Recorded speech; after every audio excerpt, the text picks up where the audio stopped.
మీనరాశి వారికి ప్రస్తుతం ఏలినాడు శని జన్మరాశిలోనే ఉంది అనేటువంటిది ఒక తెలియని ఒక డిలే అవ్వడానికి వాటికి ప్రభావం చూపిస్తూ ఉంటుంది. అయితే ప్రస్తుతం 3 క్రూర గ్రహాల యొక్క కలయిక, దాంట్లో మళ్ళీ బుధుడు రావడం మీన రాశిలోకి, రవి కూడా మన గురువు కూడా పరివర్తనలో ఉండడం వల్ల 5 గ్రహాల సంబంధం వచ్చినట్టే అక్కడ. కాకపోతే ప్రధానంగా ఈ 3 క్రూర గ్రహాలు అంటే శని, కుజుడు, రవి, ఈ గ్రహాల కలయిక మూలంగా మీకు కలిగేటువంటి ఫలితాలు ఎలా ఉన్నాయి, ఏ విషయాలు మీకు మంచి జరగనున్నాయి, ఏ విషయాల పట్ల మీరు జాగ్రత్తగా ఉండాలనేటువంటి అంశాలు చెప్తుంది నేనైనప్పటికీ చెప్పిస్తుంది సాక్షాత్ లలితా అమ్మవారిగా భావిస్తూ ఆ లలితాంబిక అమ్మవారి యొక్క అనుగ్రహం మీకు పరిపూర్ణంగా కలగాలని మనస్ఫూర్తిగా కోరుకుంటూ ఇక్కడ దీని మూలంగా దేశకాల పరిస్థితులు ఉంటాయి, రైతులకు కూడా దీని ప్రభావం ఉంటుంది, అది కూడా చెప్తాను. అయితే ఇక్కడ ఏంటంటే మీకు రాశిలో శని, ఏలినాటి శని యొక్క ప్రభావము చాలా అంటే చాలా మట్టుకు దాని యొక్క ప్రభావం తగ్గుతుంది. శని ప్రభావం అంటే ఏమిటి? గతంలో బద్దకించిన కొన్ని అంశాలు ఇలా బద్దకంతో ఉంటే కుదరదు, దీన్ని మనం ఎలాగైనా క్లియర్ చేసుకోవాలని ఒక ఉత్సాహాన్ని, ఒక తెలియని ఒక అగ్రెసివ్ నేచర్ని, అంటే కోప స్వభావాన్ని, ఎలాగైనా సరే నేను దీన్ని జయించాలని ఒక పట్టుదలను కూడా ఇస్తుంది ఈ గ్రహాల రాశిలో ఉన్నప్పుడు. కాకపోతే కాస్త ఒళ్ళు నొప్పులు ఉండేటువంటి వారు కొంతమంది చూడండి, కొంచెం మంటగా ఉండడం శరీరం మీద, లేనట్లయితే కొంత ఈ ఎండ వల్ల కలిగే తాపం వల్ల కలిగే ఫలితాలు, ఇటువంటివన్నీ కూడా కొంత ఉంటూ ఉంటాయి. కాబట్టి మీరు వాహనం మీద వెళ్ళేటప్పుడు, ఎందుకంటే చతుర్థాధిపతి కూడా వచ్చి కలుస్తున్నాడు, వాహనం మీద వెళ్ళేటప్పుడు బంధువర్గంతో వారితో మీరు జీవిత భాగస్వామిగా కానీ వ్యాపార భాగస్వామిగా కానీ వారిని ఎంపిక చేసుకునే విషయంలోని ప్రధానంగా మీరు జాగ్రత్త వహించాలి. అంటే ఈ సమయంలో ఏమవుతుందంటే ఈ క్రూర గ్రహాల యొక్క సంబంధం రాశిలో ఉన్నప్పుడు మనకి తెలియకుండానే మన శరీరంలో ఉష్ణం పెరగడము, మనకు తెలియకుండానే మన ప్రవర్తనలో బాగా ఉగ్రంగా ఉండడం, కోపంగా ఉండడం, ఆ కోపంలో తీసుకునేటువంటి నిర్ణయాలు కొన్నిసార్లు తప్పిదంగా తీసుకోవడం జరుగుతూ ఉంటుంది. కాబట్టి ఈ యొక్క విషయాల్లో చాలా చాలా చాలా జాగ్రత్త వహిస్తూ ఉండండి. మరి దీని యొక్క ప్రభావం తగ్గాలంటే కాస్త ఇంట్లోనే మీకు శివలింగం ఉన్నట్లయితే అభిషేకాలు చేసుకోవచ్చు, లేదా శివాలయానికి వెళ్ళి అభిషేకం చేసుకోవడము, మరియు చక్కెర అంటూ ఉంటారు, చక్కెర లేకపోతే మనకి అటువంటి వాటితో అభిషేకం, పాలతో అభిషేకం, నీటితో అభిషేకం, పంచామృతాలతో అభిషేకం చేస్తూ ఉంటే శివునికి మంచి ఫలితాలు ఉంటాయి. మరియు చండీ వినడము, చండీ పారాయణం చేయడం, కాస్త గోశాలకు వెళ్ళి అక్కడ గోవులు క్యారెట్స్, బెల్లము, ఈ గ్రాసము, ఎందుకంటే 6వ స్థానంలో కేతు ఉన్నాడు కదా, నిత్య జీవితంలో ఉండేటువంటి విషయాల్లో మీకు ఆటంకాలు తగ్గుతాయి. గ్రాసం తినిపించడం మూలంగా గోధుమ రవ్వాయికి తినిపిస్తూ ఉండండి. రాజరాజేశ్వరి అమ్మవారి యొక్క ఆరాధన చేయండి, అన్ని విధాలా మీకు బాగుంటుంది. మరి దీని మూలంగా రైతులకు కానివ్వండి, అసలు జాతకమే లేదు, జాతకం లేని వారికి కానివ్వండి, దేశకాల పరిస్థితులు అంటే మైథుని జ్యోతిషం, ముండేన్ ఆస్ట్రాలజీ అంటాం, ముండేన్ ఆస్ట్రాలజీ పరంగా మనకి ప్రపంచవ్యాప్తంగా ఎటువంటి ఫలితాలు జరగనున్నాయి అనేటువంటి అంశం కనుక మనం చూసుకున్నట్లయితే ఇక్కడ ఎప్పుడు కూడా ఈ సంవత్సరానికి రాజు గురువు అయితే మనకి మంత్రి కుజుడయ్యాడు. గురువు అయినటువంటి రాజు మీనరాశిలో ఉండేటువంటి ఎనర్జీ, అంటే మనకి ఒక గ్రహం ఎప్పుడు కూడా మనకి పరాశర మహర్షి చెప్పినట్టుగా ఆత్మ సంబంధినో ఏచ ఏ నిజదావిన దశాంతర్దశాశ్వేవ దిశంతి స్వదశాఫలం.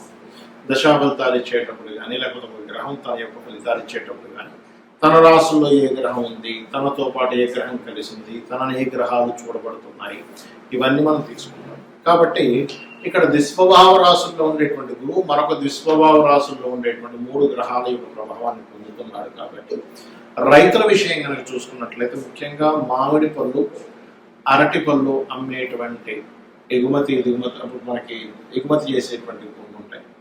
ఇటువంటివి ఈ పంటలు పండించేటువంటి రైతులు కాస్త ముందుగానే వర్షాలు పడబోతున్నాయి, అనవసరంగా పండు ఏదైనా మనకి దెబ్బతింటుంది. ఇప్పుడు ఏంటంటే వడగళ్ళ వానలు, విపరీతమైన వర్షాలు, లేకపోతే విపరీతమైన గాలులు, ఎండాకాలంలో విపరీతమైన వర్షాలు పడతాయి. చూడండి, గుర్తుపెట్టుకోండి. ఎప్పటి నుంచి అంటే మే 1-2 తేదీ నుంచి కుజుడు మారుతున్నాడు. కాబట్టి దానికంటే ముందు నుంచి ఒక వారం ముందు నుంచి దాని ప్రభావం ఉంటుంది. మార్చి 26 నుంచే ఉంటుంది. కాకపోతే అక్కడి నుంచి ఇంకా పెరుగుతుంది అనమాట. పెరగడం అనేటువంటి జరుగుతుంది. మరి ఈ పసుపు అంటే పచ్చగా ఉండేటువంటివి ఏవైతే ఉంటాయో అందులో అరటి పళ్ళు ఉంటాయి, మామిడి పళ్ళు ఉంటాయి, ఇంకేవైతే పండ్లు ఉంటాయో వాటి మీద దాని ప్రభావం ఉంటుంది చెప్పాలంటే.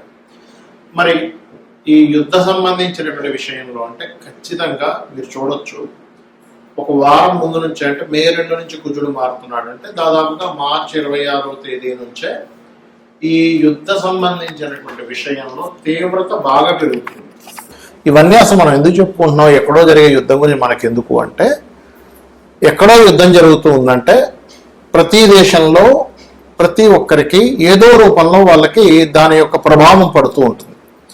అంటే ఏమిటి, ఇప్పుడు మనకి వంట చమురు ఏవైతే గ్యాస్ ఉందో దాని మీద ప్రభావం, పెట్రోల్ డీజిల్స్ మీద ప్రభావం, లేకపోతే ఆయా దేశాల్లో కొంతమంది మన భారతీయులు ఉంటారు. ఆ భారతీయులు అక్కడ ఉంటే ఒకవేళ కొంచెం సరిహద్దు ప్రాంతాల్లో ఉంటే కొంచెం లోపలిగా వెళ్ళి ఉండడం. ఇక్కడ ఏంటంటే యుద్ధం ఎప్పుడూ కూడా పెరగకూడదు, మనందరం అదే కోరుకోవాలి. కానీ గ్రహస్థితులు ఏం చెప్తున్నాయి మనకి, పోయిన సంవత్సరం లాగే ఈ సంవత్సరం కూడా గురువు 3 రాసులు మారుతున్నాడు. పోయిన సంవత్సరం చూడండి, మనకి పరాభవనామ సంవత్సరానికి ముందు మనకి ఏదైతే సంవత్సరం ఉందో విశ్వవసునామ సంవత్సరంలో కూడా మనకి గురువు వృషభ రాశిలో ఉండేటువంటి గురువు మిథునం నుంచి కర్కాటకంలోకి వెళ్ళాడు. అందుకే చూడండి, పరాభవం రాకముందే యుద్ధాలు ప్రారంభమయ్యాయి. దానికి సంబంధించినటువంటి చాలా చాలా చాలా ఇబ్బందులు చూసాం మనం. మరలా పరాభవనామ సంవత్సరంలో కూడా 3 రాసులు మారుతున్నాడు గురువు. అంటే కర్కాటకంలోకి వచ్చేసిన గురువు మిథునంలోకి వెళ్ళిపోయాడు. మిథునం నుంచి మరలా 3 రాసులు అంటే మిథునము, కర్కాటకము, సింహం, ఇలా 3 రాసులు మారడము, 3 సార్లు పంచగ్రహ కూటమి కలయిక, ఇవన్నీ ఏం చెప్తున్నాయి, ఇజ్రాయెల్లో ఇప్పుడు ఉండేటువంటి విపరీతమైన కాకుల యొక్క దాడి, ఇవన్నీ ఏం చెప్తున్నాయంటే ఇస్లాం కంట్రీస్ ఏవైతే ఉంటాయో అక్కడ ఉండేటువంటి దేశాలకి చాలా చాలా చాలా యుద్ధము యొక్క సంబంధించినటువంటి విషయం చాలా తీవ్ర స్థాయికి వెళ్ళనుంది. కాబట్టి ఇక్కడ ఏంటి, సామాన్య ప్రజలు, అది అక్కడ ముస్లిమ్స్ అయినా ఎవరైనా కానీ ఇప్పుడు యుద్ధంలో పాల్గొనేటువంటి వాడికి మాత్రమే ఇబ్బంది ఉండేది ఒకప్పుడు. ఇప్పుడు అలాగా సామాన్య ప్రజల మీద పడుతుంది. కాబట్టి సామాన్య ప్రజలు అక్కడ ఉండేటువంటి వారు వీలైనంత మటుకు కాస్త అక్కడ ఏదైనా బంకర్లు అవి ఉంటే వాటిల్లో కాస్త ఉండడము, ఇటువంటివన్నీ చేయాలి. ఎందుకంటే ఇక్కడ ఈ 3 గ్రహాల యొక్క కలయిక అనేకమైనటువంటి దేశాలను ఇన్వాల్వ్ అయ్యేలా చేస్తుంది. అంటే వారు కూడా మేము కూడా యుద్ధంలోకి వస్తామనేటువంటి ప్రభావాన్ని పెంచుతూ ఉంటుంది. కాబట్టి ఈ విషయంలో అతి ముఖ్యంగా జాగ్రత్తగా ఉండాలి. మరి దీనికి ఏమిటి, ఇప్పుడు ఇందాక నేను మీకు ఒకటి విషయం చెప్పాను, ఏమన్నా మరి జాతకం లేని వాళ్ళు ఏం చూసుకోవాలి. ఈ 3 గ్రహాలు సహజ 12వ స్థానంలో ఉన్నది కాబట్టి ఖర్చులు, మదుపు పెట్టేటువంటి విషయాలు, వివాహ జీవితం మీద ఈ 3 మీద జాగ్రత్తగా ఉండాలి. మరి ఎప్పుడైతే ఈ రవి కలుస్తున్నాడో ఈ శనికుజ మధ్యని, కొలెస్ట్రాల్ ఫుడ్ ఎక్కువగా తీసుకోకూడదు, గుర్తుపెట్టుకోండి. ఎందుకంటే సన్ అనేటువంటి గ్రహం ఏదైతే ఉందో అది గుండెకి సంబంధించి కొలెస్ట్రాల్ ఎక్కువ తీసుకునేటువంటివి జాగ్రత్త పడాలి. అదేవిధంగా రవి రాజులకి కారకుడు. రాజు అంటే ఇప్పుడు ఉండేటువంటి పరిభాషల్లో చూసుకున్నట్లయితే సీఎంలు, పిఎంలు, రాజకీయ నాయకులకి కూడా ఇది వర్తిస్తుంది. ప్రెసిడెంట్లు రకరకాల దేశాల్లో, ఇప్పుడు చైనా లాంటి దేశం ఉంది, లేకపోతే కొన్ని దేశాల్లో ఏంటంటే ఇంకా వాళ్ళ మళ్ళీ అందులో అక్కడ ఓట్లు వేయడం, జనాలు ఒకరిని గెలిపించడం, ఇట్లాంటివి ఉండవు. కాబట్టి దేశ నాయకులకి చాలా పెద్ద ముప్పు. ఎందుకంటే నాయకుడికి రాజుకి కారకుడైనటువంటి రవి ఎప్పుడైతే శనికుజ గ్రహాలతో మీనరాశిలో కలిసి ఉన్నాడో ఇది దేశ నాయకులకు ముప్పునిస్తుంది. ఇంకోటి ఏంటి, ఈ గురువు అతిచారంలో సింహరాశి వైపు వెళ్ళిపోతాడు. కాబట్టి ఇక్కడ ఏంటి, 3 రాసులు, జలము, అగ్ని, వాయువు, ఈ 3టిని కలుషితం చేసేటువంటిది. ఇప్పుడు ఒక యుద్ధం వచ్చిందనుకోండి, వాయువు కలుషితం అవుతుంది. నావీ సంబంధంలో యుద్ధాలు వచ్చాయి, జలం కలుషితాలు అవుతాయి, జల సంబంధించినటువంటి ప్రళయాలు వస్తాయి, టోర్నడోలు, అదేవిధంగా అగ్ని సంబంధించినవి. అందుకని ఏంటంటే మీ యొక్క ఇష్టదైవం ఎవరైనా సరే, మీ ఇష్టదైవం ఎవరైతే ఉంటారో వారిని మనస్ఫూర్తిగా ఆ యొక్క పరమాత్మ మిమ్మల్ని ఎటువంటి ఇబ్బంది కలగనివ్వకుండా ఆయన పూర్తిగా కాపాడుతాడనేటువంటి విశ్వాసంతో మీరు మీ నిత్య దేవత ఆరాధన చేయండి. ఇందాక నేను చెప్పినటువంటి పరిహారాలు చేయండి.